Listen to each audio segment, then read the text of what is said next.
대충 계산하면 이거 다 갖고 있을 때까지는 대략 한 정도의 자산은 갖고 있었죠. 경제적 자유는 투자할 수 없어요. 아니 우리 부모님 세대는 좋겠다. 이미 땅값이 많이 올라서 돈을 많이 벌었겠구나. 이런 생각을 했었죠. 근데 웃긴 게 뭔 줄 아세요? 네, 안녕하세요. 뷰팅형입니다. 오늘은 건물 투자까지 하게 된 스토리를 좀 말씀드릴 텐데 2015년도에 아파트를 사려고 하는데 이때 당시에는 정부에서 빚내서 아파트 사라고 했던 시기예요. 빚내서 아파트 사세요. 근데 안 사. 왜냐면 그때 당시에 아파트를 왜 사? 이런 심리가 되게 강했기 때문에 아파트 하락장이 없기도 했고. 근데 이때 제가 이제 강남 중심에 깃발을 꽂고 싶어서 그 강남 중심에 등기를 한번 쳐보자. 서초진흥 아파트를 선택한 건데 그때 당시에 전화를 했더니 연락이 안 와요. 매물 달라고 하니까. 근데 제가 이런 생각했죠. 아니 내가 중개를 하는 사람인데 나라도 연락 안 하겠다. 얼굴도 안 봤는데.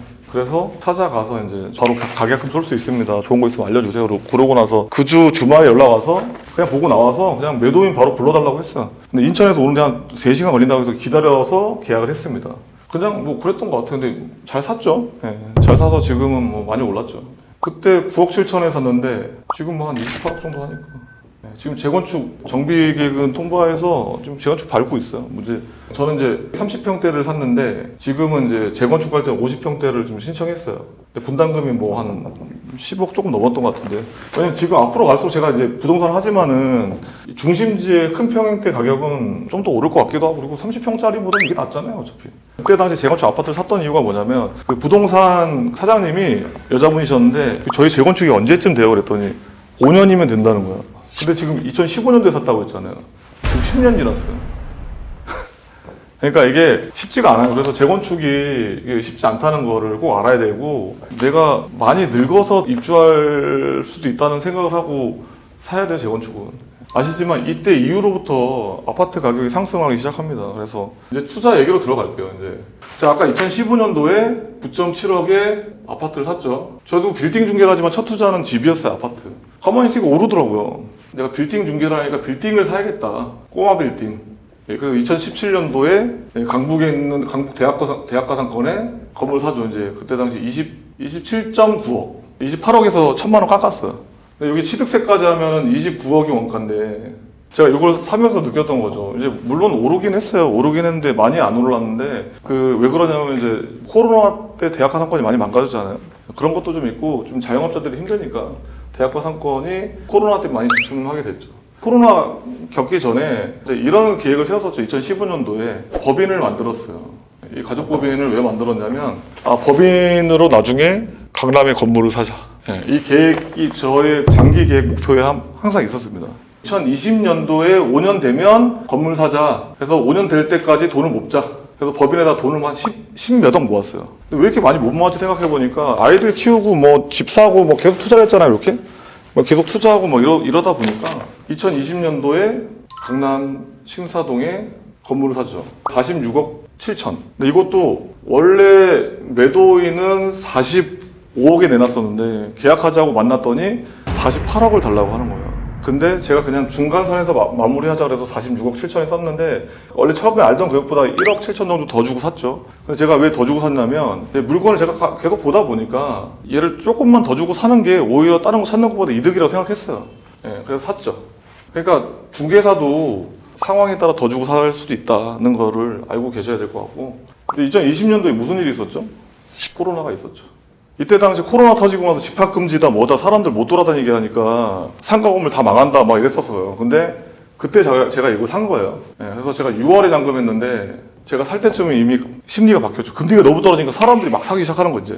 사람들이 좀 더 약간 매수 심리가 살아나갖고 집합금지 걸렸는데 불구하고 코로나 때 이제 금리를 많이 떨어뜨렸죠. 근데 제가 살 때쯤은 상승장이 시작하게 되는데 이제 하반기부터 왜 그랬냐면 2020년도 7월에 법인 아파트 규제를 합니다. 법인 아파트 규제를 하죠.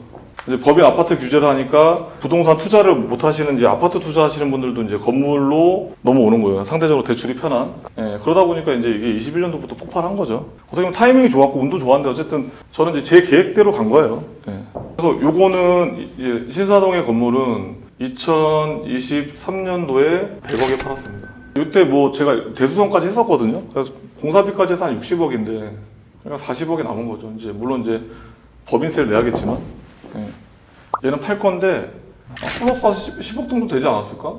그러고 나서 이제 21년도에 방배동에 땅을 샀죠. 땅을 샀는데 이게 뭐 싸게 잘 샀는데 신축을 해보자. 예, 이런 마음이고 이 땅을 산 거는 김성현 부대표, 빌딩 부부 이 부부랑 같이 샀죠. 같이. 스토리가 있는데 신축을 하려고 이제 계약을 했는데 그 매도인 명도 조건이고 용도 변경 가능한 조건이었어요. 근데 용도 변경 하는데 그 2층 임차인이 찐따 붙어갖고 매도인하고 소송을 한 거예요. 그래서 원래 저희가 계산했던 잔금 기한보다 좀 길어졌죠. 잔금이. 그래서 명도하고 잔금하는 시점에 금리가 올라가 버린 거예요. 저희 그 사이 설계도 다 해놨었거든요. 금리가 올라가 버리니까 대출 이자가 더 커지잖아요. 그때 당시 아시죠? 2020년도 금리가 갑자기 2배로 뻥튀기 돼갖고. 그러니까 좀 부담스럽기도 하고 그래서 그냥 땅으로 팔자. 2024년도에 22억 5천에 사서 29억 5천에 팔았어요. 그래서 7억을 벌었죠. 7억. 네, 물론 이제 이것도 세금 내야 되니까. 결국에는 47억을 부동산을 팔아서 벌었어요. 근데 최근에 이제 SNS 발달하고 막 이러니까 빌딩 투자 요새 강남 공실도 많고 해서 위험하다, 힘들다라고 하지만은 저는 그 힘든 시기에 2023년도에 강남에 있는 건물을 팔았고 대충 계산하면 이거 다 갖고 있을 때까지는 대략 한 200억 정도의 자산은 갖고 있었죠. 물론 이제 자산의 부채도 포함이 됐지만 절반 정도는 순자산인 것 같아요. 지금도 비슷한 투자 기회가 있을까요? 저는 이렇게 생각했어요. 제가 처음에 이 일을 할 때는 아니 우리 부모님 세대는 좋겠다. 이미 땅값이 많이 올라서 돈을 많이 벌었겠구나. 이런 생각을 했었죠. 근데 웃긴 게 뭔 줄 아세요? 제가 투자했던 시기가 이미 저는 늦었다고 생각하면서 했었던 건데 이게 결국에는 보니까 항상 기회라는 건 존재한다는 거를 그때 느꼈죠. 이게 항상 늦었다고 생각하시면 항상 늦은 건 아니고 그리고 항상 기회는 존재한다. 그래서 지금도 항상 투자를 하고 있죠. 그러니까 그런 것 같아요. 되게 사람들한테 저는 이제 투자를 아직 실패하지 못해봤다라고 하는데 꼬집어서 얘기하는 그런 거예요. 저는 조금 내가 고생할 만한 거를 투자를 해요. 절대 쉬운 건 투자 안 합니다. 그러니까 쉬운 거는 항상 뭔가 그 안에 뭐가 있다고 생각하기 때문에 쉬운 거는 절대 투자 안 하고 뭔가 사연이 있거나 난이도가 있거나 이런 거를 사는데 돈 번다는 게 쉬운 게 아니잖아요. 예. 그래서 날로 먹으려고 하면 안 돼요. 제가 봤을 땐 투자는. 그러니까 어느 정도 각오를 하고 내가 이 정도는 좀 손해를 볼 수 있고 이런 생각을 좀 해야 되고 제가 이런 다양한 투자를 사고 팔고 하면서 느꼈던 거는 결국에는 이 자본주의 시장에서는 돈이 많은 사람이 항상 더 기회가 많을 수밖에 없겠구나 하는 생각을 되게 많이 했죠. 현금 흐름이 중요하다고 말씀하시죠? 맞아요. 현금 흐름 없이 그냥 연풀 투자하는 거는 위험하죠. 그래서 그런 것들 좀 조심하시고 투자에는 항상 저희가 일을 해야 된다는 걸. 경제적 자유는 투자에서 없어요. 항상 분석하거나 뭔가 고생하거나 이런 게 존재한다는 거죠. 건물 사는 것도 부동산 임대업도 사업이고 공실 생기면 스트레스 받고 또 법적인 문제가 생길 수도 있고 그런 거기 때문에 그냥 각오를 하고 들어오셔라. 다만 제가 생각했을 때는 매력적이다. 재밌다? 네, 이 정도로 마무리하면 될 것 같습니다.